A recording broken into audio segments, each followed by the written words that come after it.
Judaism teaches that to save one life is equivalent to saving an entire world, because each human being is a world unto themselves.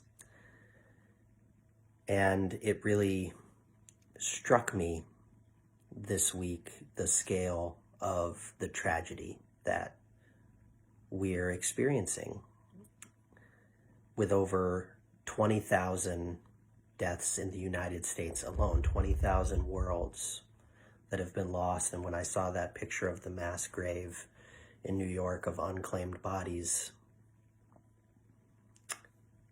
I was shocked. It's hard to know how to respond when you see a tragedy like that. What do you say to someone who has lost a loved one or lost a part of their world? We don't always know what to say, and maybe there isn't something to say.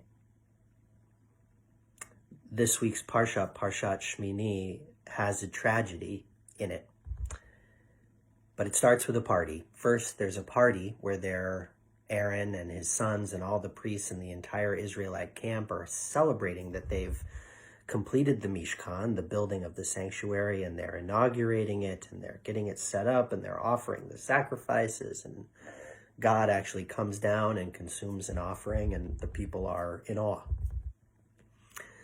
And it's the next morning, first day on the job, all of that excitement from the night before, and Aaron's two sons, Nadav and Avihu, go and they do something wrong. It says they offer strange fire that the Lord had not requested, and there's a lot of interpretations about what does that mean. Were they intoxicated from the night before and they weren't supposed to be when they gave the offering?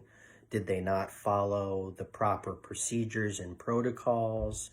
Did they bring an offering that was not kosher, and therefore, there's a lot of rabbis and people trying to justify and explain what happened. Even Moses says to Aaron, this is how God comes close to his dear ones, right? And there's an interpretation where Moses is trying to comfort Aaron, I think, and say, well, maybe this is God's way of bringing close to them. But it says, Vayidom Aharon, that Aaron was silent, was in shock.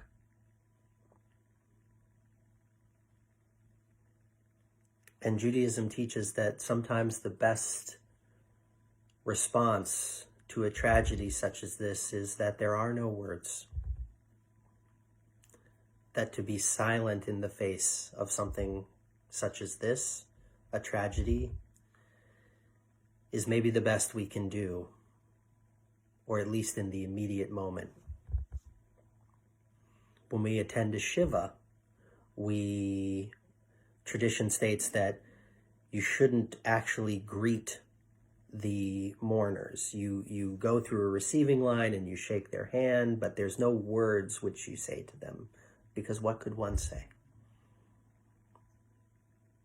So I'm going to invite you to sit with me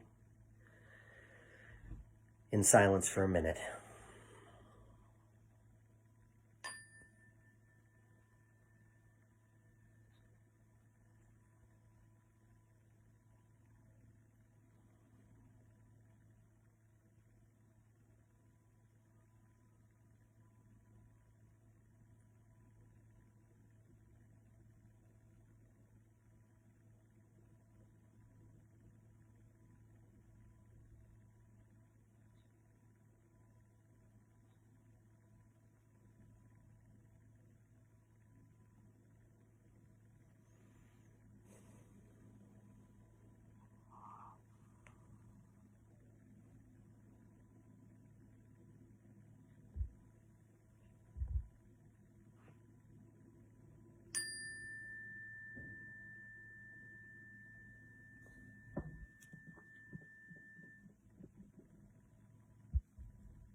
It's okay not to have the words.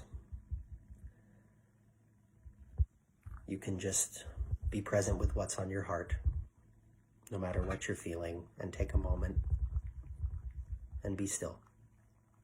Mo'odim l'simcha.